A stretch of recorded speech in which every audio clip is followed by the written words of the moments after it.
semuanya, kembali lagi bersama saya Sultan Latu Konsina dan bersama dua narasumber saya. Kita perkenalkan dulu ya, dua narasumber kami ini yang jauh dari Ciledug, bukan begitu? Bukan. Oh, bukan Ciledug. Di Tangerang. Oh, Gimana sih? Kan udah dikasih alamatnya. Oh iya. Oke, kita perkenalkan dulu. Dimulai dari yang pertama. Ada siapa? Galih Karina Puri, biasa dipanggil Galih. Oke. Lalu yang kedua ada Rehan Pesar Fadila, biasa dipanggil Repes atau Rehan. Oke. Kalau tuh Oke, sekarang udah kita perkenalkan dua narasumber kami. Sekarang Anda pengen nanya dulu nih ke mereka berdua. Kira-kira umur mereka berdua ini berapa? Karena yang akan kita bahas setelah ini adalah masalah pernikahan. Oke, boleh dari Galih dulu. Sekarang umurnya udah berapa nih, Galih? Masih muda nih, alhamdulillah. Oh, ya Allah, Masih Masya muda Allah. banget dibanding kalian ya. Astagfirullah. Enggak bercanda. Umur 19 tahun. Ya Allah, 19 tahun. Sekarang Rehan umur berapa? alhamdulillah sekarang 20. 20 tahun. Oh, masih bujangan ya. Oke, sekarang yang ingin saya tanyakan kepada mereka berdua. Oke, Rehan sama Galih. Di umur kalian yang sekarang ini ada nggak rencana ente berdua nih buat nikah? Dari Rehan dulu, Miguel dulu nih. Dari Rehan dulu kali ya, karena kan cowok ya yang memimpin keluarga. Oke, siap. Dari Rehan. Dari untuk rencana menikah kan. Apalagi kan seorang lelaki yang alhamdulillah umur ini sekarang 20 tahun.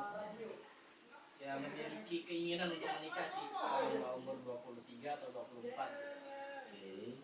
Kalau untuk kesiapan ya mungkin terutama ya ilmu dan finansial kali ya. Oh, oke. Oke, sekarang dari Galih. Kira-kira di umur segini ada nggak rencana menikah dalam waktu yang dekat? Enggak sih, jujur belum ada karena Belum ada jodoh. belum ada. Bener sih belum ada jodoh, terus ilmunya belum cukup.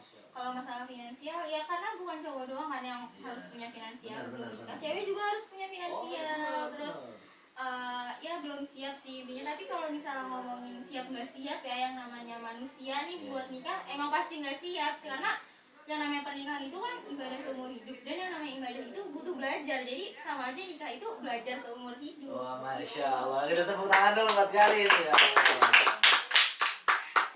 Oke, sekarang kita udah tanyakan kepada narasumber kita semua. Mereka ini berarti kurang lebih kalau untuk dalam waktu dekat nggak ada rencana untuk menikah, karena ya itu dia, yang pertama harus ilmu yang banyak, harus kesiapan mental yang kuat, harus kebutuhan finansial juga terpenuhi antara perempuan dan laki-laki. Oke, sekarang yang ingin saya tanyakan kepada kalian berdua nih, yang pengen tanyain nih ke Rehan sama Galih, hak definisi menikah menurut narasumber kita masing-masing. Definisi menikah tuh apa sih bagi kalian? Dan serta nih, selain definisi, hakikat dan tujuan dalam menikah tuh. Kenapa Anda tanya begini? Karena kan tadi dibilang kan kebutuhan finansial dan kebutuhan mental dan segala macamnya. Nah, hakikatnya itu apa? Dan tujuannya itu apa sih menikah? Nah, mungkin bisa dijawab dari Galih dulu deh. Tadi kan dari Rehan nih. Ya, kalau secara universal itu kan nikah itu kan suatu ikatan antara laki-laki dengan perempuan untuk menghalalkan hubungan yang diharuskan dengan sukarela dan rasa cinta.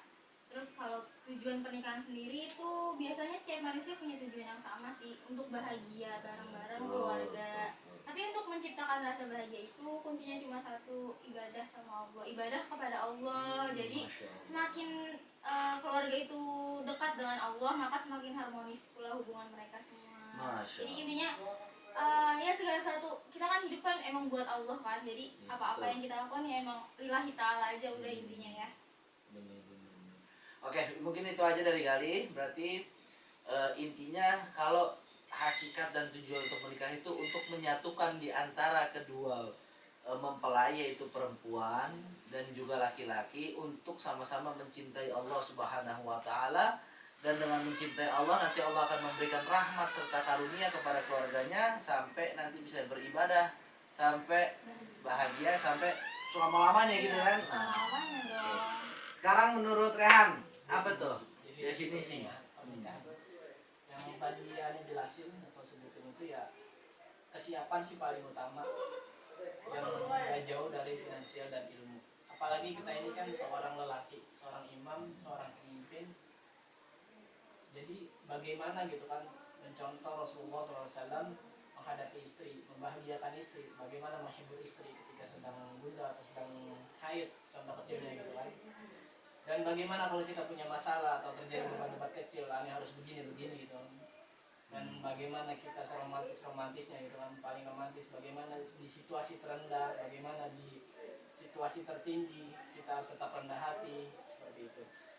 Dan terpenting itu bagaimana kita istiqomah sih, kita ngaji bareng, kita belajar bareng, kita bercanda bareng, romantis, bucin dan sebagainya gitu. Masya Allah. Dan pasti nggak selamanya itu pernikahan berjalan dengan mulus kan, karena ada banyak Ya, banget tuh rintangan atau godaan untuk kita clash satu sama lain gitu kan. Terpenting bagaimana aneh gitu kan menyikapinya gitu, dan sang istri pun begitu. Saling mengalah lah gitu. Mateng banget kayaknya, udah ada bayangan sama calon nih, udah punya calon jangan-jangan nih. Calon sih alhamdulillah. Alhamdulillah, ini juga tunggu berarti undangan ya. Nah, ngerinya ngejagain jodoh orang Oh doang. iya, Astagfirullah. semoga jodoh sampai malah memisahkan Amin, ya. amin. Nanti ditunggu undangan ke kitanya. Nah, yang terpenting itu bagaimana kita istiqomah sih di atas kebaikan itu, di atas pernikahan itu, apalagi kan kita semua tahu pernikahan itu ibadah yang paling lama sampai akhir hayat. Dan Ani berharap semoga pernikahan Ani itu nggak di dunia aja gitu bersama, tapi nanti di akhirat juga istri Ani menjadi bidadari surga. Amin, amin ya rabbal Artinya alamin. sehidup sesurga. Beruntung banget gak sih yang jadi istrinya kayak. Luar biasa ya Rehan ya, kita kasih tepuk tangan dulu. Nah, pas banget nih. Udah kita tanya definisi, udah kita tanya mau nikah dekat apa enggak. Kebetulan banget mereka berdua ini ternyata mahasiswa dari prodi bahasa dan kebudayaan Arab. Nah, bener apa enggak nih? Benar. Nah, oke. Ini masuk banget. Kenapa? Itu yang ingin saya tanyakan. Sejarah dan kebudayaan Arab pasti mereka berdua ini kenyang banget nih. Udah kenyang banget sama sejarah Arab. Betul apa enggak? Insya Allah. Insya Allah ya. Insya Allah. Nah, kebetulan banget nih hari ini kita mau ngomongin soal salah satu budaya sosial masyarakat Arab, yaitu pernikahan. Nah, ini pernikahan ini yang kita bahas itu pernikahan pra-Islam, sebelum Islam. Itu yang Anda penasaran itu dulu. Jadi Kalau sebelum datang ya. Iya. nah, kalau setelah Islam mungkin bisa Beda. nggak jauh beda sama sekarang. Cuma yang Anda penasaran ini sebelum Islam, gitu. Nah, menurut kalian berdua, ya kan? Menurut kalian berdua, pernikahan sebelum pra-Islam itu seperti apa perbedaannya? Kita nanyain mungkin definisinya dulu kali ya. Definisi pernikahan sebelum pra-Islam itu kayak bagaimana? Gitu loh.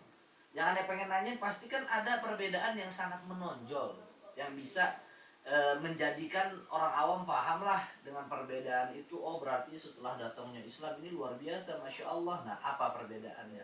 Sebutin salah satu aja yang paling menonjol. Kalau menurut Rehan gimana? Paling menonjol ya, terutama di era pra-Islam itu kan. Ya, benar. Di era pra-Islam itu perempuan nggak mendapatkan posisi yang menguntungkan gitu kala itu. Pada masa pra-Islam, sebelum datangnya Islam. Yang mana hal itu mempengaruhi sosial kultural masyarakat yang mengatur ada namanya sistem patriarki. Apa itu sistem patriarki? Sistem patriarki. Sistem patriarki itu di mana ketika posisi perempuan itu dianggap jauh di bawah posisi laki-laki. Oh. Jadi mereka ibaratnya kayak perbedaan kasta lah ya. merendahkan perempuan. Ya Allah. Jadi sehingga pria itu memonopoli segala urusan terkait dengan masalah keluarga. Paham. Jadi akibatnya itu kan adanya ketidaksetaraan di dalam kehidupan sosial masyarakat pada masa itu. Oke. Jadi pada saat itu tuh, pada sebelum Islam datang ya, wanita itu cuma kayak barang loh, dijual, dikasih ke orang, ditukar-tukar, diwarisin. Itu Masya parah Allah. banget sih kalau zaman dulu tuh. Cuma ya boleh dilanjut. Karena itu sebelum adanya Sebelum Islam adanya ya. Islam, Iya, karena benar. ya, Sebelum datangnya Islam. belum datang. Pernikahan itu kan ditujukan untuk beribadah, benar nggak? Ya kan, mendapatkan kebahagiaan, memperoleh keturunan, ya kan, serta melampiaskan syahwat. Kan? Nah, setelah perbedaan dari pernikahan sebelum pra-Islam dan pernikahan sesudah Islam, yang saya pengen tanyain lagi ini, setahu saya kalau orang Arab itu kalau setelah menikah itu biasanya kan mereka punya anak banyak tuh, ya kan? Mereka punya anak banyak. Itu biasanya mereka membuat apa namanya suatu orang kabilah ya, gitu loh. Nah itu gimana tuh menurut Rehan dan Galih tuh akibat pernikahan itu, terus mereka punya anak yang banyak, itu benar nggak mereka membuat suatu kabilah gitu? Gimana menurut Jadi Rehan? ini maksudnya sistem kekeluargaan. Ini maksudnya lagi sama keluarga nih. Jadi dulu itu ada namanya klan atau kabilah yang dipimpin oleh ketua. Ketua itu dipilih oleh warga klan yang tua-tua dari salah satu warga yang berpengaruh, yang dituakan gitu, atau disebut bahasa itu syekh. Jadi kayak ketua RT gitu nggak sih? Kayaknya lebih tinggi lagi deh. Mungkin kelurahan kalau zaman sekarang, kelurahan atau gubernur jadi. Oke, berarti bisa dipahami bahwasannya mereka ini setelah membuat kabilah itu dituakan di situ namanya syekh. Gitu. Oke. Nah, kalau mereka udah punya anak, mereka bikin kabilah, terus juga tadi kita udah tanya perbedaan pra-Islam dengan Islam. Sekarang yang saya penasaran itu sistem pernikahan. Sistem pernikahan yang dilakukan masyarakat Arab pra-Islam yang sangat melenceng dari nilai moral, dan yang pasti kan nggak mungkin melenceng doang, pasti ada yang baiknya, pasti ada yang buruknya. Nah, yang melenceng dari nilai moral apa, yang buruknya nih, yang baiknya apa? Yang dilakukan masyarakat Arab pada dulu tuh, sebelum pra-Islam di pernikahan. Karena kan nggak mungkin sebelum pra-Islam dia buruk aja, kan pasti ada baiknya. Nah, menurut Rehan dan Galih salah satunya aja deh. Nah, coba dari Galih dulu, yang melenceng dulu deh dari nilai moral apa? Kalau misalnya melenceng, ya namanya kan pra-Islam disebutnya zaman jahiliyah Iya, ya. Jadi betul. ya kira-kira 70% melenceng. Nah ini Masya Allah. ada banyak nih sistem pernikahan yang benar-benar melenceng dari Islam. Kepo nggak? Ini kan ada nanya. Nih, jadi yang pertama ada yang namanya pernikahan istibdo. Itu pernikahan normal antara pria dan wanita, kemudian mereka sah, tapi setelah sah seorang suami itu kemudian menyuruh istrinya untuk berhubungan badan dengan lelaki lain yang memiliki kasta yang lebih tinggi dari mereka, sehingga nanti memiliki keturunan yang memiliki kasta yang lebih tinggi juga daripada mereka. Jadi anaknya tuh punya darah bangsawan gitulah, nggak dari kedua orang tuanya. Kalau tujuannya si bapak, ini bapak nih punya istri, ini istri suruh berhubungan badan sama bangsawan lain. Terus nanti kalau punya anaknya bangsawan, ini bapak gimana? Ya si bapak biarin aja, nggak tahu ya kita pokoknya intinya anaknya intinya bangsawan. Oh, jadi ntar bisa ngebantuin bapaknya. Iya, mungkin bisa tujuannya menaikkan derajat keluarga kali ya. Jadi dia nih anak kan bapak aslinya bapak yang nah makanya nggak tahu, kita tanya langsung aja Pak, ya. Terus selanjutnya ada yang namanya pernikahan maktu. Itu adalah pernikahan yang terjadi antara seorang anak dengan ibu tirinya. Ya Allah, astagfirullah, nggak boleh ya. Hubungan pernikahan dengan ibu tiri emang boleh? Step mother ya? Iya, nggak boleh kan? Zaman sekarang masih ada nggak sih? Zaman sekarang mungkin masih ada ya. Karena zaman dulu jahiliyah, zaman sini sama jahiliyah juga. Udah balik lagi ke zaman dulu ya. Iya, benar. Terus ada yang namanya pernikahan rohtun. Itu ya poliandri yang seorang wanita menikahi lebih dari seorang pria. Nah, kalau hamil gimana? Ya kalau hamil nih nanti laki-laki yang menggauli wanita itu berjejer, terus kemudian wanita itu memilih sendiri siapa yang mau jadi suaminya. Taruh. Gimana maksudnya gimana? Jadi gini, misalnya A nih, misalnya si Siti nih, Jangan Siti. Fulana. Jangan jelek. Siapa dong? Angel kalau Angel tuh biasanya dia sering hamil. Oke. pengalaman ya. Misalnya nih Angel nikah sama Angel berhubungan badan sama 5 orang laki-laki. Terus misalnya tiba-tiba Angel hamil nih. Enggak, itu tidak dalam pernikahan. Enggak dong. Kita bilang enggak dalam pernikahan. Enggak dalam pernikahan. Berarti dalam pernikahan Angel menikahi Menikahi. satu orang. Enggak, menikahi lebih dari satu orang. Oh, Kan berarti dibilang poliandri. Oke, berarti Angel menikahi ini Misalnya 5. pelan-pelan nih kita jabarin satu. Angel menikahi 3 orang. 3 orang. Setelah Angel menikah, nah baru. Kemudian Angel berhubungan badan sama 3 orang ini. Oh, tiga-tiganya. Iya, di berhubungan badan dong. Bareng-bareng apa? Enggak dong, enggak boleh. Oh iya. Enggak boleh. Astaga. Nih berhubungan badan sama 3-tiganya nih. Iya. Terus tiba-tiba si Angel hamil. Lah kita kan nggak tahu ya ini bapaknya yang mana. Nah terus si Angel milih sendiri dong bapaknya mau yang mana. Kemudian misalnya saya mau bapaknya yang B. Ya udah si B mau nggak mau harus jadi bapaknya si calon anak itu. Nggak boleh Padahal nolak. bapaknya Iya si belum A tentu, nih. iya belum tentu si B. Kalau si A nggak terima, Ya kan di sini konsekuensinya yang B. Pokoknya mau nggak mau harus mau. Pokoknya itu ketentuannya. Oke, oke. Siapa Berarti yang bisa dipilih? dibilang dia itu punya hak ya, Iya, kekuasaan benar gitu banget. lah gitu. Oke. Terus ada Setelah lagi itu ada apa nih lagi yang nih? namanya pernikahan khodan. Apa namanya? Pernikahan sembunyi-sembunyi tanpa adanya ikatan yang sah. Kalau di Solo sekarang disebutnya apa sih kalau misalnya nikah sembunyi-sembunyi tanpa hubungan yang sah? Kumpul kebo. Ah iya benar, kumpul kebo. Nah ini ada nih kumpul kebo, zaman dulu juga ada kumpul kebo. Terus yang kelima ada pernikahan badal. Ini ada terjadi karena adanya saling tukar menukar istri dengan adanya kesepakatan dari pihak suami. Nah, sabar dulu. Kita masuk ke yang nomor 4 dulu. Oke. Kalau pernikahan antar pria secara sembunyi-sembunyi, dia kan menikah. Tapi di sini seperti apa yang saya baca di sini disebutnya mungkin istilahnya apa sih, hubungan badan tanpa adanya ikatan ya. Oh, berarti zina Tapi dong. kalau zaman dulu udah disebut nikah. Hmm. Di zaman dulu disebut nikah bukan zina. Jadi mereka mereka menganggapnya itu bukan aib. Sama, zaman sekarang juga begitu. Emang ya? Iya, menganggapnya bukan zina. Apa dong? Bukan aib, nikah aja. Yang penting Iya, benar. Oke, ayo lanjut. Yang tadi kelima ada ada pernikahan badal yang pernikahan tuker-tukeran badal. istri misalnya. Ente tukeran istri sama istrinya dia nih tuker-tukeran Kenapa tanpa. harus aneh, kan aneh udah setelah Islam. Ya udah kan Yang lain contoh dong, doang yang lain. nih, contoh doang. Udah tuker-tukeran tanpa Ah. adanya talak atau perceraian. Emang mau gak tukeran? Persetujuan antara suami. Iya. Dengan adanya Oh. kesepakatan. Mau gak tukeran? Ente nanya mau tuker.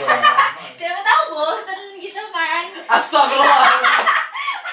Terus Oh, berarti ada kalau itu kan zaman jahiliyah. Iya. Kalau sekarang kita Insya Allah udah semoga bilang nggak ada masih kayak agama. gitu ya. Nggak ada, paling nambah doang. iya, yang bagus gak apa-apa asal bisa adil. Bisa Insya Allah adil. bisa adil. Bisa, tenang Terus aja. yang terakhir ada yang namanya pernikahan Shigor. Ini kayaknya terkenal gak sih Shigor ini nih? Sigor tuh apa sih Sigor? Dia seorang ayah mengawinkan anak perempuannya atau saudara perempuannya dengan pria lain tanpa adanya mahar. Jadi nikah tanpa mahar. Boleh nggak sih sebenarnya nikah tanpa mahar tuh, Rehan? Boleh nggak menurut Rehan tuh nikah tanpa mahar? Menikah tanpa mahar ya.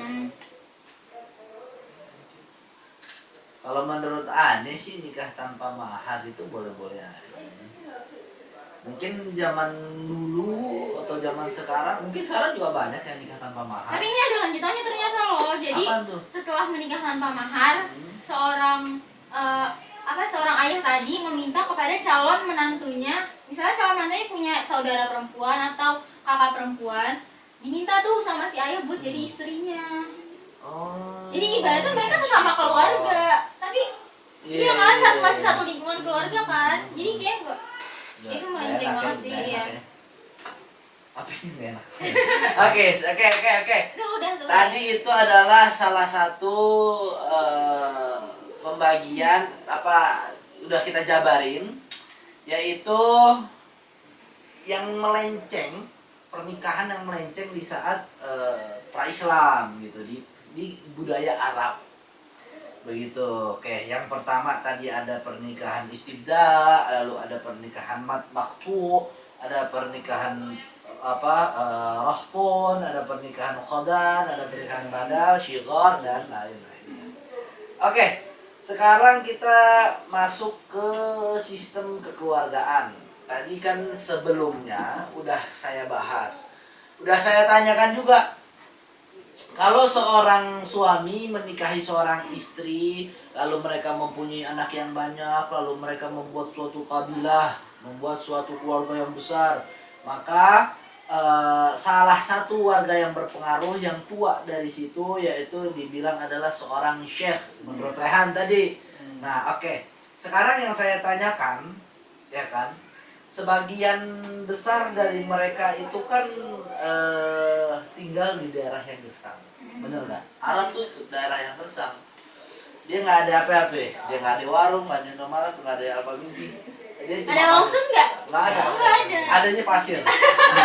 Adanya pasir karena kan dia gurun. Bener. Yang gersang nggak ada teh pucuk nggak jual. Yang gersang panas ya kan. Nah, kecuali kalau zaman dulu dia daerah Yaman. Daerah Yaman itu terkenal subur, ya kan? Nah, wajar aja deh kalau kita bilang dunia bisa dibilang itu banyak orang nggak tertarik lah. Gitu. Negara yang panas ya kan nggak ada orang yang tertarik gitu kan. Nah, mereka hidup dan menjalani hidup gimana dan di mana? Dengan rusangnya, dengan tandusnya, kecuali daerah Yaman, dengan tidak ada negara yang bersahabat dengan dia. Imbasnya apa tuh? Mereka hidup apa? Gitu Mereka loh. yang- Menurut lehan ya kita Nah, lehan itu ya. ya. Mereka yang menjalani hidup seperti itu namanya itu nomaden. Nomaden itu dengan cara pindah dari suatu tempat ke tempat lain. Gitu kayak kontrak ya. Jadi Nah, udah habis iya. kontrak kan habis itu. Pindah ya. Nah, Nah, jadi gitu tuh mereka itu nggak betah, iya. nggak betah, tinggal menetap di suatu tempat seperti itu kan. Jadi yang mereka kenal itu hanyalah hidup menggembara selalu, seperti petualangan berpindah-pindah atau nomaden mencari padang rumput yang subur dan menuruti keinginan hati mereka yang ingin puas selalu pada saat itu kan. Mereka itu nggak mengenal hidup cara lain selain penggembaraan atau petani kan, seperti juga di tempat-tempat lain. Mereka kebanyakan mungkin Banyak. berternak ya. Ya kan? Oke. Berarti bisa bisa disimpulkan yang dimaksudkan rehan ini adalah mereka itu berpindah-pindah karena mereka memiliki tanah yang Nggak stabil. nggak stabil, panas, tandus ya kan. Yang tadi kita bilang, terus para bangsa-bangsa juga tidak ada yang mau bersahabat karena kan kenapa itu tandus dan segala macamnya gitu. Tidak ada yang bisa diambil dari situ, makanya mereka berpindah-pindah nomaden. Oke.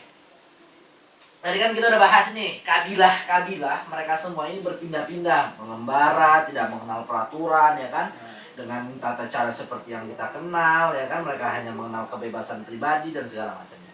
Oke, sekarang yang saya ingin tanyakan adalah, di mana kalau waktu faktanya nih menunjukkan bahwa pengertian jahiliyah itu apa? Ini yang saya pengen tanya. Karena dari tadi kan yang kita bahas itu adalah jahiliyah.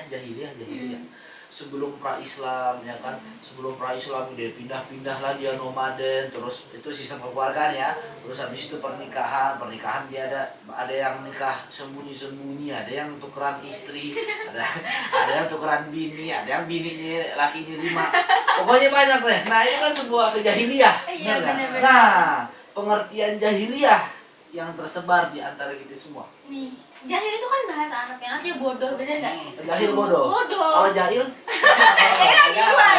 Iya. Jahil itu kan bodoh ya. Jadi tapi secara ibaratnya pokoknya bodohnya mereka itu bukan bodoh yang blow on yang kayak nggak ngerti apa-apa gitu. Faktanya mereka tuh pintar segala ilmu loh, kayak contohnya tuh ilmu astronomi, ilmu bintang, ilmu kesusastraan, dan lain-lain. Jadi pada kenyataannya mereka bukan bodoh secara intelektual, tapi Iya, betul. mereka itu bodoh dalam moral, akhlak. Jadi mereka akhlaknya benar-benar kayak ibaratnya kayak binatang di hutan gitu. Jadi nggak punya aturan lah. Jadi hidup semena-mena sesuka mereka gitu loh. Berarti karena tidak adanya aturan itulah Benar. makanya mereka bisa membuat suatu pernikahan Benar. yang tidak masuk di akal logika Iya, kita benar. sebagai umat Islam yang telah diajarkan Rasulullah. Nah, itu dia Itu tuh, kan. ada yang meluruskan tuh. Nah, apa itu? Dari jahiliyah itu sendiri kan kebanyakan kita mengenal itu kan kebodohan dan kemunduran. Iya. Tetapi masa yang tidak mengenal maksudnya itu jahiliyah itu masa yang tidak mengenal agama tauhid yang Iya, menyebabkan iya. minimnya moralitas dan peradaban yang hanya berdasarkan pada nilai-nilai materialistik pada masa itu. Oh, oke. Iya, berarti itu adalah sebuah kemunduran begitu ya, sebenarnya. Oke. Nah, berarti kan tadi kita udah tahu tuh, jahiliyah itu adalah suatu kebodohan, suatu kemunduran, nilai moral ya kan yang menjadikan mereka itu tidak menggunakan apa namanya tauhid gitu kan, tidak mengenal tauhid, makanya mereka bisa nikahan aneh-aneh, nikahnya macam-macam begitu deh. Nah oke, kita udah masuk ke pernikahan, kita udah masuk ke apa namanya sistem kekeluargaan, kita udah tahu pernikahan orang jahiliyah kayak gimana, kita udah tahu apa sistem kekeluargaan mereka kayak gimana, kita udah tahu mereka membuat kabilah, mereka nanti memberikan nama kepada orang yang tua-tua untuk menjadikan syekh, untuk memimpin sebuah kabilah. Lalu mereka ini mempunyai 6 kekurangan nilai moral, 6 macam tuh pernikahannya tadi yang saya sebutin. Ada yang kumpul kebo, ada yang sembunyi-sembunyi, ada yang lakinya banyak. Pokoknya kita udah tahu deh. Nah, oke. Karena kita udah tahu semua dan saya juga sudah mengerti nih, terima kasih ya Rehan, terima kasih. Kita berdoa semoga yang tadi nikah melenceng nggak ada ya. Iya nggak ada. Kalau kumpul kebo nggak tahu ya, semoga. Kalau kumpul kebo berkurang udah nih. banyak. Tapi semoga berkurang nih ya. Semoga berkurang, Iya. makanya banyakin Satpol PP. Gerbek ya, gerbek. Gerbek yang harus digerebek bukan yang Red Doors atau Oyo, yang harus Yang digerebek tuh yang bintang bintang 5, bintang Jora. Lo tertarik ya jadi Satpol PP? Oh enggak, saya lebih tertarik yang di hotel. Nah, jadi begitu ya. Oke, sebelum panjang lebar, jangan panjang lebar lagi, jangan sampai nanti saya kebuka ya. Nah, nanti terlalu banyak ini ya. Nah, oke. Karena kita udah ngerti, udah semuanya, mungkin kita tutup aja. Terima kasih buat Gali, terima kasih buat Rehan. Mudah-mudahan yang tadilah kita berdoa sama-sama, mudah-mudahan kita sama-sama bisa mendapatkan hidayah dari Allah nih. Mudah-mudahan yang sering kumpul kebo Allah ambil, Allah tangkap deh. Sampai mudah-mudahan kita dijauhi dari zina. Mudah-mudahan. Oke. Mungkin sekian dari kita semua ya. Mungkin ditutup sampai sini aja. Kembali lagi nanti di Serabi yang berikutnya. Serabi Sejarah.